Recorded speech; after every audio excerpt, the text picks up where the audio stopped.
Hey, thanks for listening. Please subscribe to our newsletter at theproductporch.com for notifications on the latest episodes and exclusive content. I'm finally going to be empowered. I'm going to be unchained, and they're going to let my awesomeness flow unabated. And you know what? That did not happen when I became a vice president. It also did not happen when I was senior vice president, and it certainly did not happen when I was chief product officer a few times. Welcome to the Product Porch with Todd Blackier, Joe Golly, and me, Ryan Cantwell. Today on the porch, we're joined by David Nash for part 2 of our career ladder discussion to have a candid conversation about life as a CPO and what it really takes to succeed in product leadership. Now settle in, folks, because on the Product Porch, every topic is a product topic. I miss this. I like how it specifically is mentioned, the countdown in the last episode. Wayne's World will forever live on in my Through Joe. brain. Yes. Through Joe. Through Joe. Well, I'm glad we're together to take on part 2 of this series. So in part 1, we've been talking about the product management career ladder, covering each step of that ladder. In part 1, we talked about product manager and director of product management. Anyone can go back, listen to that first episode, but just as a quick reminder, some things we talked about there. No mindset is better. We're not talking about upskilling your mindset as much as we're saying have the right orientation for your seat, have altitude and horizon shift. PMs are close to the ground, more time with customers, near-term trade-offs. Directors zoom out, start looking at systems, processes, portfolios, longer planning cycles. Talked about how hard it is to let go as you make that transition from individual contributor to director. You get less direct contact with customers. You can't be the hero all the time because you're moving from shipping work and you're getting all the attention for the work you ship to, oh, now I'm leading people and systems and I got to get respect and credit in a different way. And the big mistake we called out was being too tactical as a director. You got to step back and let some mistakes be made. And some decisions just don't make sense until you're in that chair. I think some of those themes are going to continue on as we move up the ladder into VP and CPO. We have our good friend David Nash here joining us. Thank goodness, because apparently our pod gets a bump every time David joins. David is a multi-time chief product officer. He has an extensive background in B2B SaaS. He's an American expat living in Portugal, now doing investment advising, fractional interim CPO work, and coaching. David Nash, welcome. Hey guys, it's awesome to be back again on the porch. Happy Friday or whenever this thing airs. Great to see you all, and welcome back to Joe. Thank you, David. I felt bad, David, that I couldn't make it the last time. So I'm glad I get to go back on the porch with everyone with an extra large cup of sweet tea. It's the morning, and it is my birthday. I'm 39 for the 10th year in a row. Forever. And holding. A new contract, Joe, only comes on his birthday. So we'll see him again in 2027. I'll see you in 12 months. Joe's got the job we all want. That's right. And David, I'm excited to welcome you here again onto the porch because it's very personal for me too. I'm interested in learning about some of your experiences as you've kind of progressed through the product management career ladder.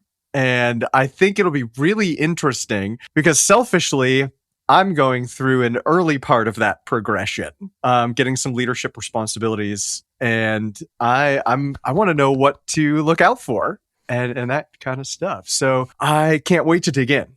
Congratulations, Ryan. A well-deserved promotion, by the way. So well done. Absolutely. Yeah, congrats, Ryan. You're going to kill it.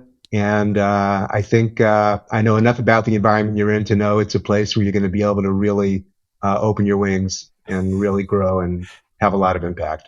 Awesome. Well, thank you guys. I appreciate it. So, one thing Ryan said is learning from your experience. That's Ryan. You have a question? I want to know from like kind of looking back as you've taken on leadership responsibilities and such, like going from that director to more of like a vice president style role, what felt different to you? Well, it's really funny. I'm going to start with a big myth that you've all experienced. Remember when you were back as a kind of a entry-level or mid-level product manager, individual contributor, and you were really frustrated by those idiots above you making those decisions. And oh my God, what were they thinking? And you thought to yourself, man, when I finally get that next promotion, when I'm finally director, I'm finally going to be empowered. I'm going to be unchained, and they're going to let my awesomeness flow unabated, and I'll be able to correct all those injustices, fix all the wrongs in the world, and I'll finally be empowered. And you know what? That did not happen when I became a director of product. It also did not happen when I became a vice president. I think you know where this is going, so I'll speed up the next two. It also did not happen when I was senior vice president, and it certainly did not happen when I was chief product officer a few times. Yes, you become more empowered to do things, but you're solving a very different set of problems, and you're learning all and over again. So, you know, it's like the Rubik's Cube goes from 3 by 3 to 9 by 9. And, you know, you're still learning, you're still growing, you're still making mistakes. And everything that got you here, that got you to today, will not get you into the future unless you are really self-aware, you're open to coaching, you're open to learning. And that's just a whole new set of problems. So when I finally get that promotion where I can do whatever I want, you guys will be the first people. Oh, you got to let us know. Got to let us know how you get that.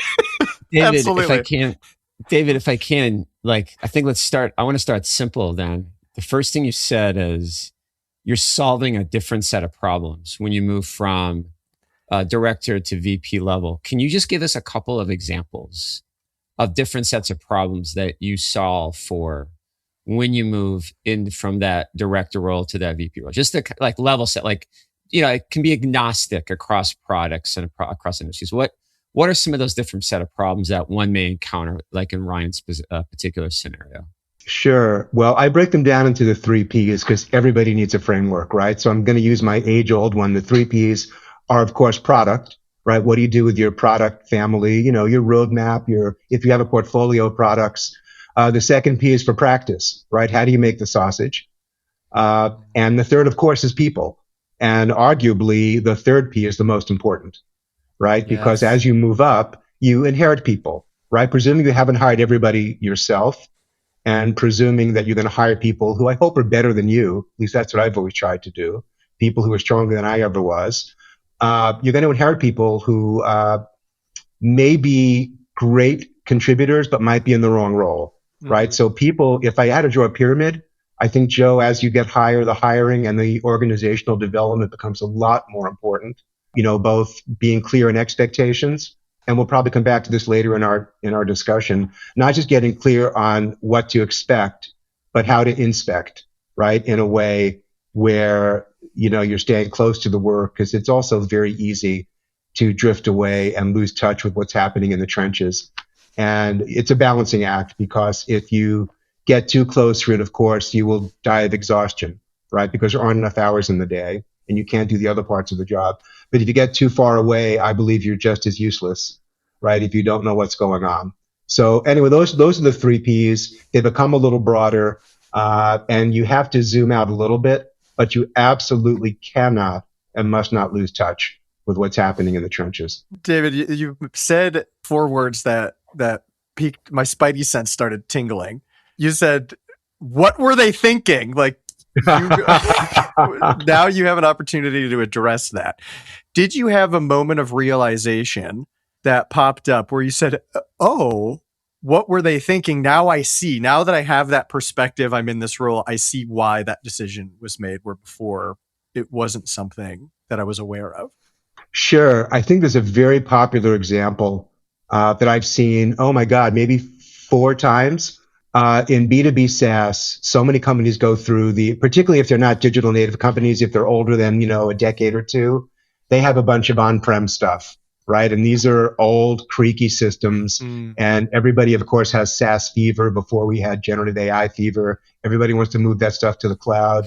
And in a lot of these old products, you wonder, as a product manager or even as a product director who's kind of fairly siloed on one product, why don't we just move this? And oh my God, this is your dad's, product platform. Yeah. As you see the financials, the ugly truth or the inconvenient truth is that some of those products that you've divested years ago, or you've stopped investing in rather, are printing money. They are incredibly profitable, these so-called long tail products. And I've gone through this several different times where you want to be really thoughtful about blowing up a business which is basically printing money.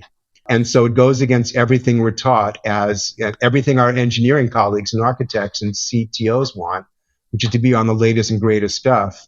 That's one example where the old stuff, the creaky stuff, the stuff that gets no respect, has fiercely loyal customers who pay every month and who you're not investing in, maybe other than information security vulnerabilities and those kinds of things. Yeah. So that's one. That's probably a good one, Ryan. There's others, of course. I like that. Now, you also Joe had a really good question about the new problems that you're exposed to. If you were to look back and give your past self advice, is there anything you would do differently to prepare for those problems? I think one of the key things I've learned in the last several assignments was when you're a little lower in the organization, things are handed to you. Even if you don't understand them, you're told to do this, do that, and then do the other thing. And they're more execution focused. When you talk about strategy, you're often told our strategy is we're going to invest in X, we're going to milk Y, and we're going to maybe try Z, right, for some new greenfield thing. When you're actually forming strategy, a lot of stuff is not written down, right? There's tribal knowledge. There's, what's in the CEO's head, what came out, last night over cocktails that isn't in the roadmap. What was the discussion at the last board meeting? And so what's kind of percolating? And so there's a lot more ambiguity, or there's things that are known but maybe aren't written down and aren't shared. And again, culturally and behaviorally, different CEOs and different executive teams operate very different in terms of transparency, in terms of, shouldn't the whole organization know this versus going to keep this a secret? And I've been on that continuum from one end to the other and back. So those are some of the things that, I had to learn going through that journey. Oh, cool. And Todd, you probably weren't expecting this. I'm going to ambush you. Okay. Yeah. So Todd is a CPO, relatively recent, right? Yep. Same question. What would you have told your past self as you prepare for these leadership positions? That's a great question. First off, as we talk about that change from director to VP, I think what really actually prepared me and helped me for being a VP was the time that I spent as a consultant. Now, I would love if I was saying I was playing chess and that was part of the plan. Like, hey, I'm going to go get some consulting work. That's going to help me learn exactly how to be a more effective VP.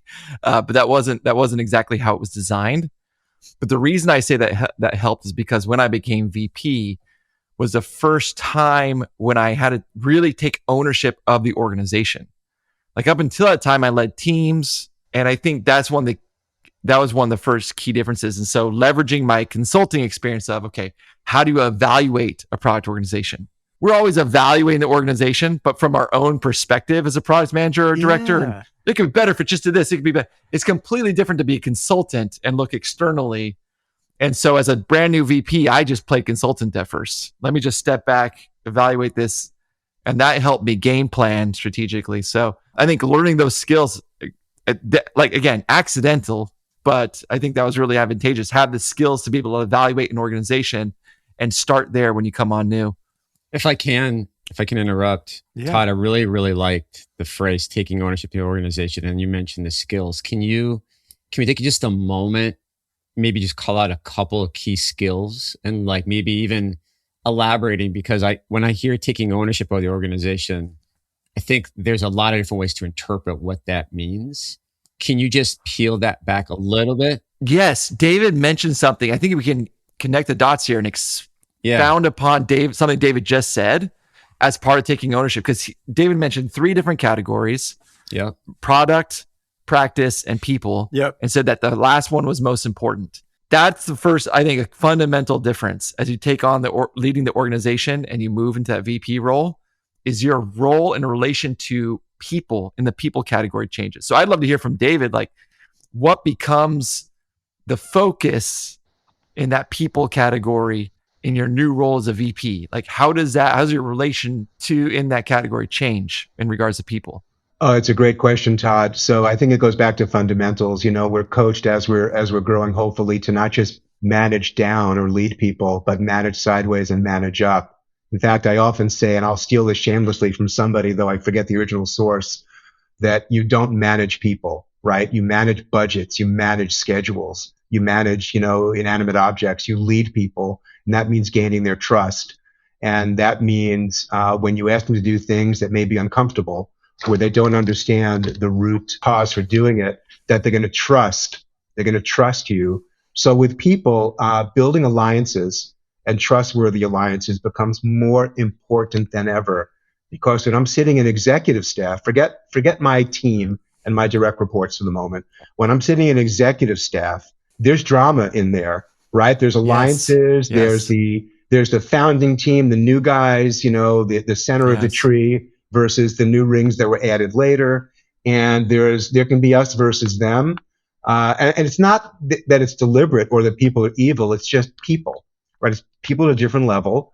And you really have to enroll alliances, particularly when you want to do hard things, figuring out are they in the right role? And I've inherited so many people, and especially when we did acquisitions. We did more than 20 acquisitions in a couple of years. Oh my goodness. And so I had people, when I first came in, I was given a spreadsheet at company X with 70 rows on it of people who were product manager in title.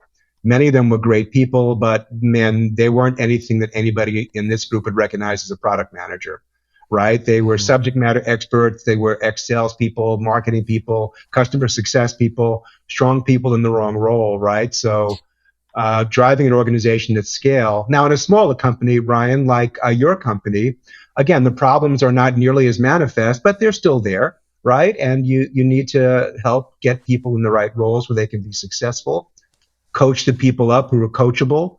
And for the people who aren't coachable, you have to coach them out or find another role for them. And that's really hard. Right.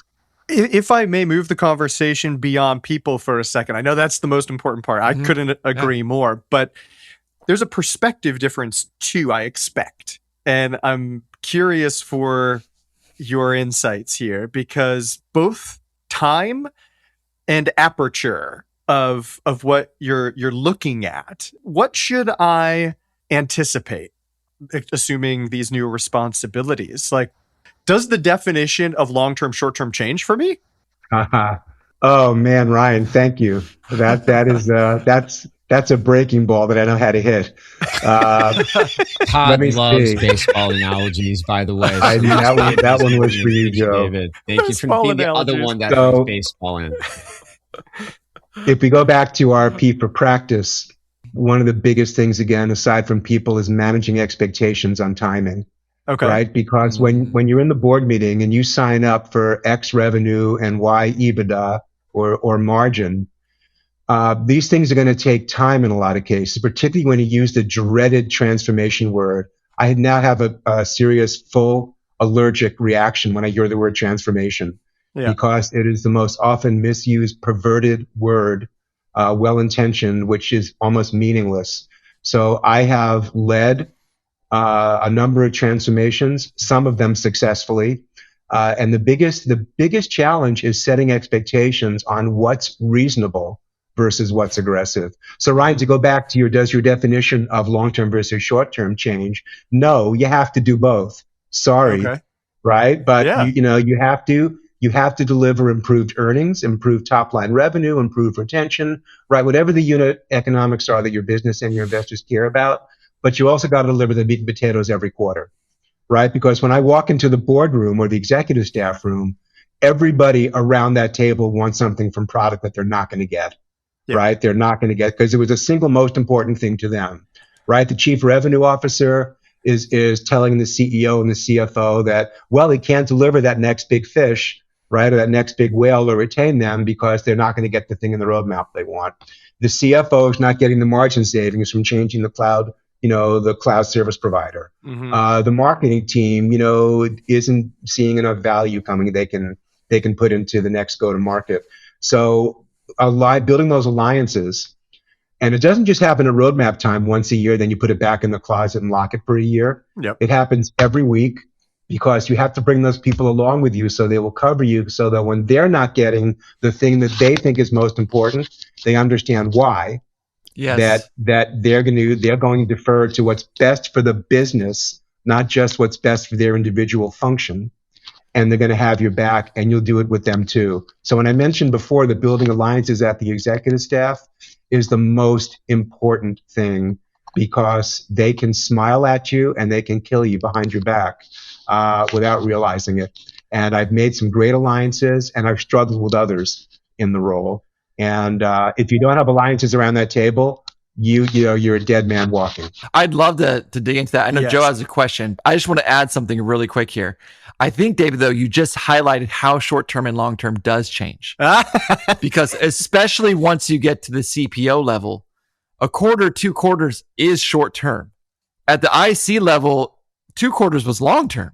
Like, it really was. As much as we want our product manager to be forward-thinking, their short-term is literally the sprint. Yeah. That's where they're at. We have forgotten about the sprint. Like, our short-term is 1-2 quarters. Our long-term is 5 years, 3 to 5 years. And so I do think that changes a little bit. So, David, I learned this when I was in a previous role. Being a product practitioner, we try to live by the who, the why, the outcomes. We try to bring those practices and techniques to the team, and we want leadership to do it. And it's a slog in many cases. Do you feel like when you get to a chief product officer level, just even talking about some of the challenges you're dealing with, do you feel like you have to sacrifice some of the purity of the product fundamentals that you've been raised on? Because it's like, let's deal with reality. I got to appease my stakeholders. Let's deal with reality. I have to make sure that I have to get alliances with the chief revenue officer or the chief financial officer. So, like, even in my own experiences, the higher we get, we have to make trade-offs on, yes, I want to really, apply the product mindset, use some of those buzzwords, but I think you have to make some trade-offs or some compromises where you still have the intent, but maybe you have to relent on some of the things you feel like you've been pushing as a product leader in the organization. Because I think it's a little easier when you're at a director or senior product level. But as you move up, I think having those conversations gets harder. What's your reaction to that? Oh, an affirmative, big affirmative. Yes, Joe. But I don't look at it as selling out or losing your soul. It's trade-offs. And, if you're particularly, so again, there's some situational difference here, right? Because a small or early stage company will be very different than a public, multinational company. Sure. Right. So putting that aside for the moment, although not to diminish that, it's all trade-offs. So when I'm at a town hall, a global town hall, and there's people in the room and on the Zoom meeting from 4 continents, right? And you have to package things up in sound bites to bring people along. Mm-hmm. They're all second guessing you, right? They're all like, again, who is this idiot? And why isn't my child, the fairest haired of all of them? So you have to bring people along. And the way you do that is by not waiting till you have the town hall and the big tent, right? You need to be in constant dialogue.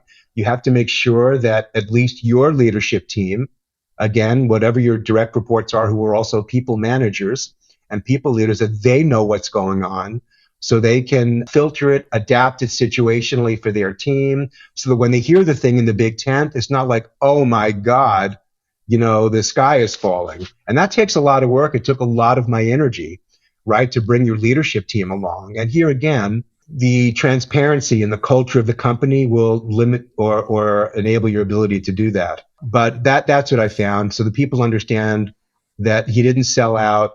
He still cares about all the product things and delivering value and all that stuff. Yep. But we know that every product manager knows that we're doing this big deal for the big customer, because that customer really is worth several $million bucks, and they're important to the business. They have to understand the why, right? So that they can process, the what. So understanding the why, Simon Sinek said it years ago, right? Oh, yeah. Right? Yes. Just getting people to understand the why, which is easier in a small company and a hell of a lot harder in a large company because of all the, the telephone game that people play and half interpreting things. That takes a lot of energy, but if you do it right, then, you can lead cross-functionally, cross-geographically, and cross-culturally. David, I think you're saying some of my own experience, lived experience, and I want to test here, does this apply even when you get to larger companies? But what I found is you're always making trade-offs no matter what your level is. It's just the size of those trade-offs changes. So when you were a product manager, it was like, I'm going to make the support team happy, do this one ticket really quick. Mm-hmm. Yeah, not the most meaningful thing. It'll make them happy. I'll appease them. I'll move on. Those trade-offs at the CPO level still exist. They're just much bigger in terms of scale, investment, time frame. And to your point, I think then requires even that much more, I don't know, for lack of a better word, politicking or communication influence around it. Like there's just a lot more communication you have to have because the blast radius gets so much wider, but you're still making similar trade-offs. 100%, Todd. And just flashing back to our last time together on the porch, we spoke about the need to do very unsexy product work sometime, Right. Because it moves a needle on the business. I think any career-minded product manager should be exposed to that stuff as early in their career as possible. Yeah. So they understand that sometimes you got to sweep up after the elephants, right? Because, the back of the parade, is the part that's passing by you at that moment. You're still throwing a parade, but, you got to shovel, yada, yada, yada, because the business needs it. And when the business is making money, by the way, then you can do all the other things, right? When the business is stressed about revenue, retention, operating margin, meeting investor expectations, everything in product becomes a lot harder. So that's the way I sell it. When I say sell it, I don't mean disingenuously, but you sell it to the team by we have to do these things so that we can do the other things as well. That's Can so I add critical. my key paradigm shift moving from VP to CPO? Because I think you just highlighted it. Through my entire career and even as a VP, it was still all about product and products impact on the business, just changing what are we releasing to what are we, what's the next investment to what's the ROI and how do we do that continually. But then getting to the CPO level I had an aha moment in the room talking to my CEO when I realized I'm actually not focused on product anymore.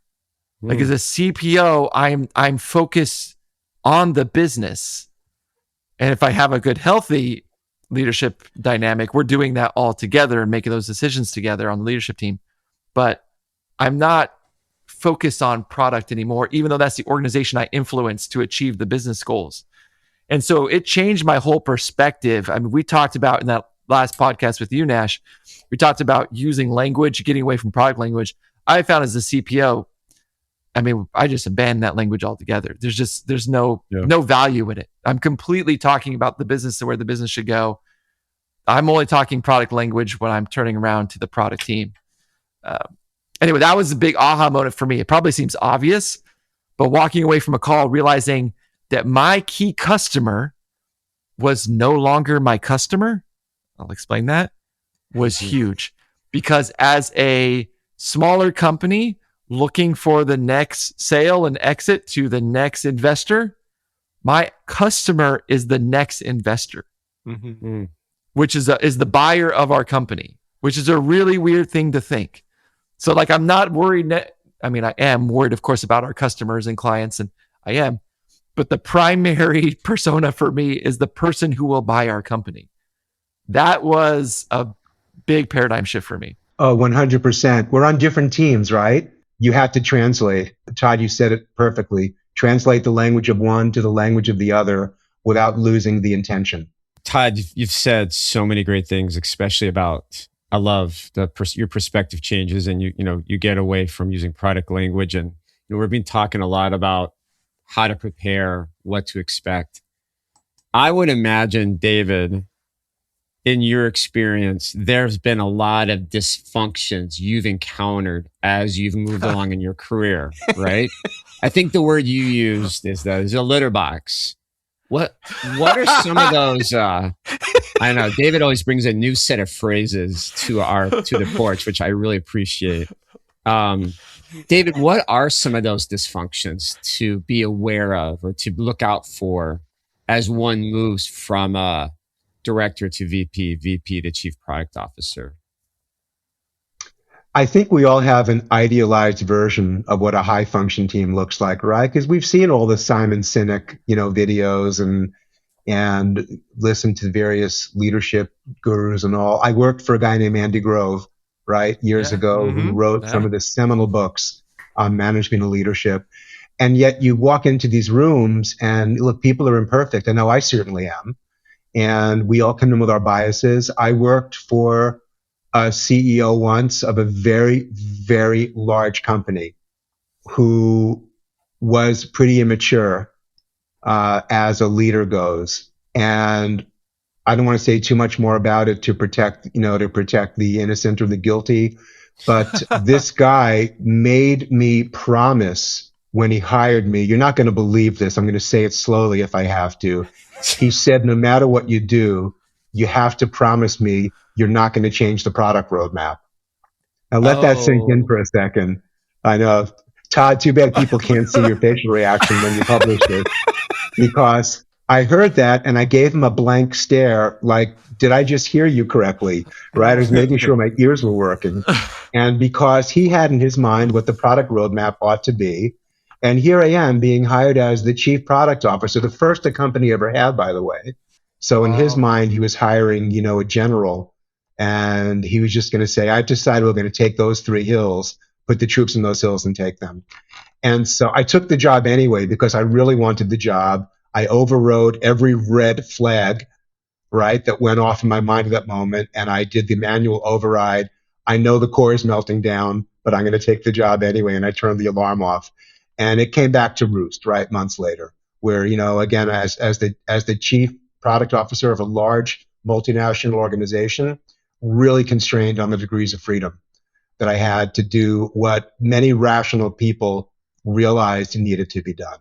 Because you can't avoid some things, you just can't avoid, but maybe it's in how you interview the leadership to probe at some of these so that you're at least eyes wide open going into this new role. Well, that was one, that expectations of constraint that you try to probe for, before you hire. And the other is, again, expectations on timing. I think, Ryan asked about it a short while ago. Yeah. What is long-term and what is short-term? I turned down a role when I was still in the UK to lead the transformation of this particular company. And I really wanted to stay in the UK. They were going to sponsor me. But again, this time I was a little bit older and a little bit smarter, and I ran from that job, right? Because I knew from having interviewed the entire leadership team and the chairman of the board and one of the investors that it was a completely unrealistic set of expectations for transformation. And I may be a slow learner, but, I'm capable of learning. And I knew that there was absolutely it was going to be a death march, unrealistic. And so the best thing I could have done for my own sanity is to not take that role, right? So expectations on timing, expectations on people sometimes.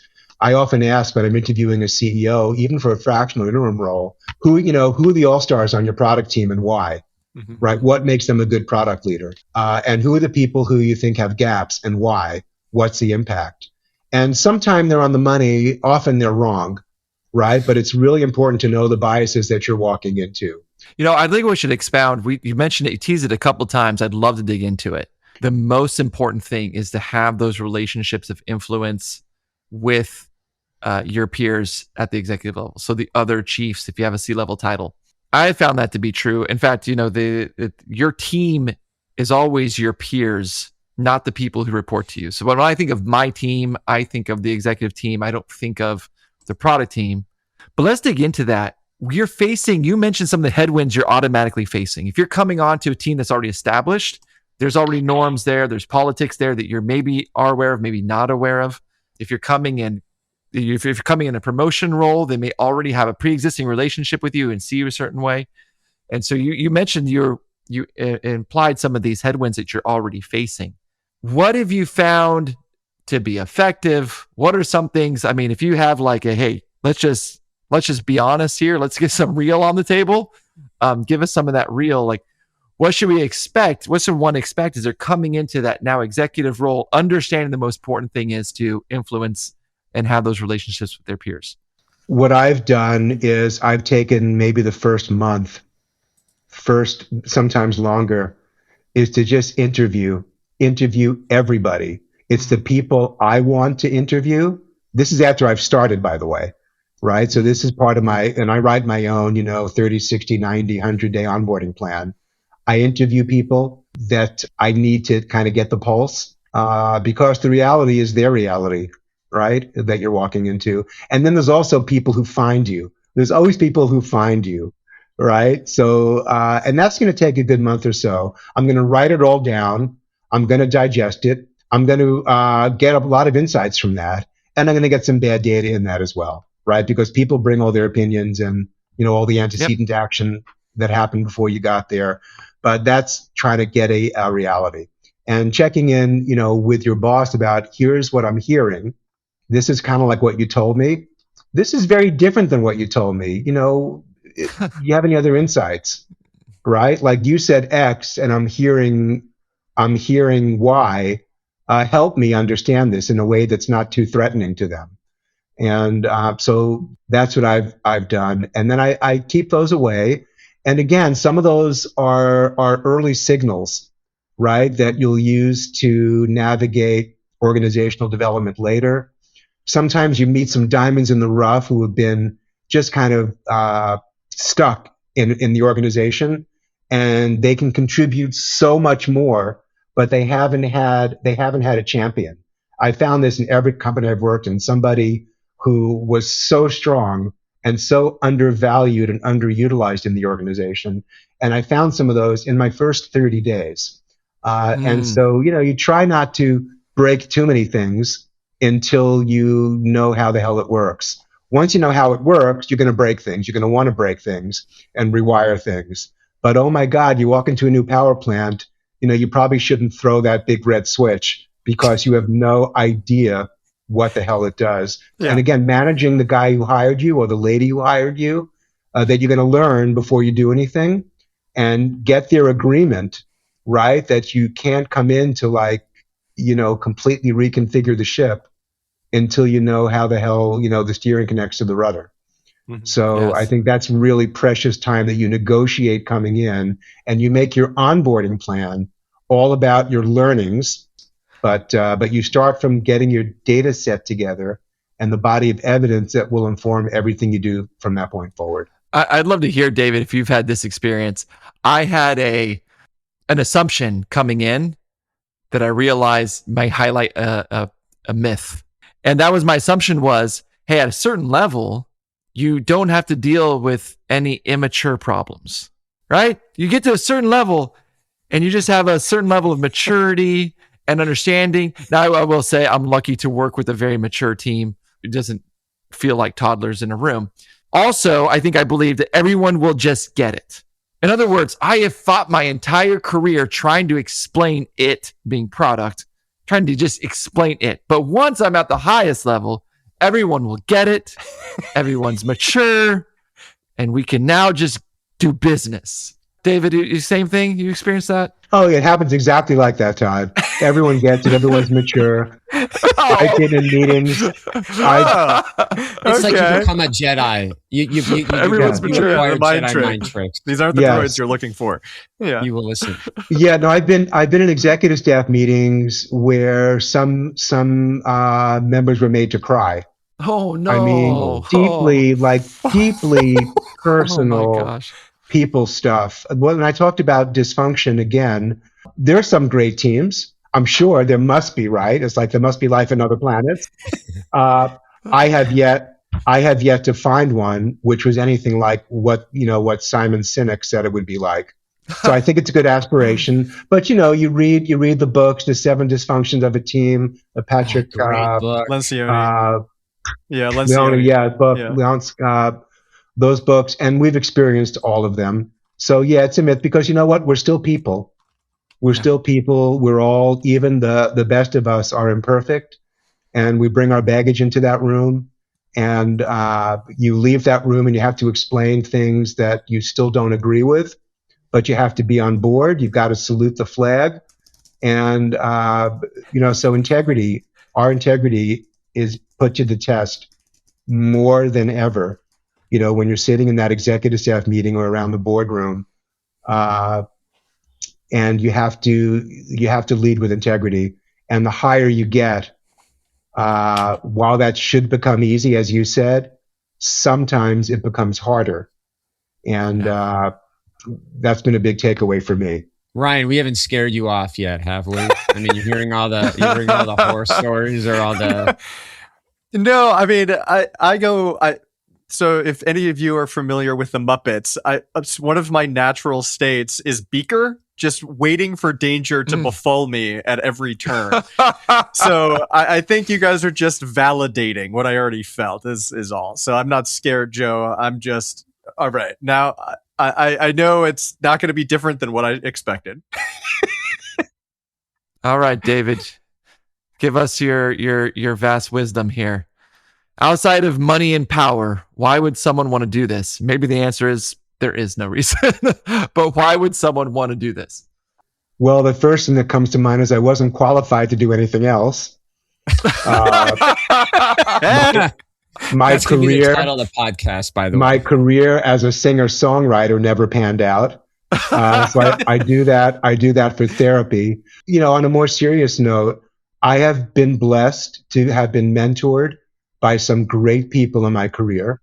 And I felt it was my calling, my life mission, really, not to be overdramatic, to pay that back, right? And to be in a position where I could lead people, try to show them at least my version of what good looks like, and plant a seed which would help them in their career. And I'm really happy to say over the years, I've been in touch with many people that who have reported to me over the years, who've become lifelong friends. We haven't worked together in 25 years, some of these people, but we certainly know we were in the trenches together. And whether it was the Great War or that XYZ B2B SaaS company, we bonded, and they told me I helped them. And that's worth more than any paycheck or stock option or bonus at the end of the year, is that I left a little bit of myself in them. They went on to do great things. Great chief product officers or senior executives in some way. And I'm so fulfilled knowing that I had just a little part to nudge them in the right direction. You can all think back to great teachers you've had when you were in school, and you can probably count them on the fingers of one hand, right? Because there were just a few that rise. So I wanted to be one of those people, right? That someone would think, had a really helpful nudge in the right moment, right, where they could do something. So that's why I still do this job. I'm working part-time now. I'm failing retirement, I suppose you could say, but I'm working just enough, and that's what still draws me back to the flame. I'm still 100%. The aspiring singer-songwriter, and meanwhile here I am in a product podcast, so you can see how my singer-songwriting career is coming along. Yeah, David, you should just drop the mic. That answer was magic. So my head went to the same place immediately, because I think it's true of a lot of product people. They get into product because they love it. They love that style of work, and then you find yourself migrating away from it as you climb through the corporate ladder.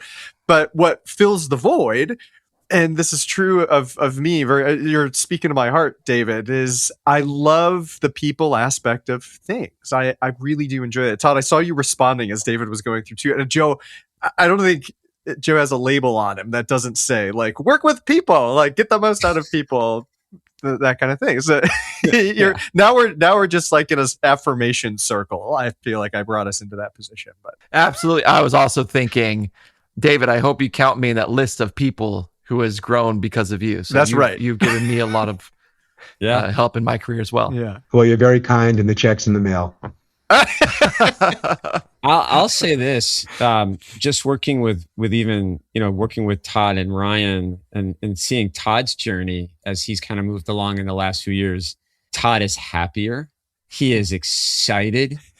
It's like the idea that he gets to share all these great techniques and he gets to teach and mentor. It's like, he may not say it, but every time we get on these podcast calls, or every time we get on a call, just the three of us, and he shares a story about something he's been able to implement at Better RX. It's like, I think that's what we all aspire to have. It's like that fulfillment of like, hey, we've made somebody's life better, whether it be the person at the end of the food chain, right, at Better RX, or it's how he is resolved, created better internal alignment across the organization, how he's gotten everyone to march in the same direction. Like that is like, you can't put a price on that. Like that is, you go to bed at night, you feel like you can conquer the world. And I think that's the dopamine hit that comes with getting to that next level, is knowing that I've made a difference. And like Todd never says it. You can just hear it in his excitement. And I think anyone that's listening to this, I think that's why we do it. That's why we take the step into the black abyss of some of these leadership roles, because of that opportunity doesn't come often. Yeah. Right. I think that's ultimately what we're trying to get to. Yeah. And so is it selfish? Maybe it's a little selfish, but that's okay. Well, Joey Tribbiani would argue that there are no unselfish good deeds. So it's a Friends reference. Because it makes you feel good, so it's not unselfish. In interest of time, I'm going to try something different. Let's do one word takeaways. Oh, I love this. Discomfort. Ooh, good word. Everything boils into growth. Growth. People. Oh. And I'm going to say trust. Put it in a blender. Put it in a blender. We got it. Well, this has been awesome, guys. David, it is always so good to have you on the porch. And this was like a good bookend to the first part. I wish I'd made the first part of it, but David, it is always so great to have you on. Thank you again just for your passion, your excitement. And I think Todd even said it, just for like your mentorship over the years. I think all of us are where we are today because you took a chance on the three of us when we were brand new consultants just a few years ago. Well, it's my pleasure. Like I said, I'm really enriched by the people that I try to surround myself with. And you guys all do that for me. So I'm better because I know you guys. So thanks for inviting me on the porch again.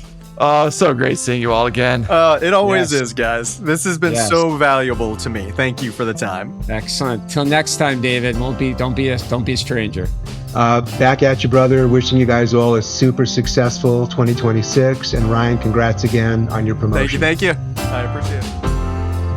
Thank you for joining us on the Product Porch. We release new episodes every 2 weeks. You can also find us on LinkedIn for more content. We offer a special thank you to AJ and Jack Blockier for the music. The views and opinions expressed by the hosts of this podcast are their own and do not represent nor necessarily reflect those of their employer.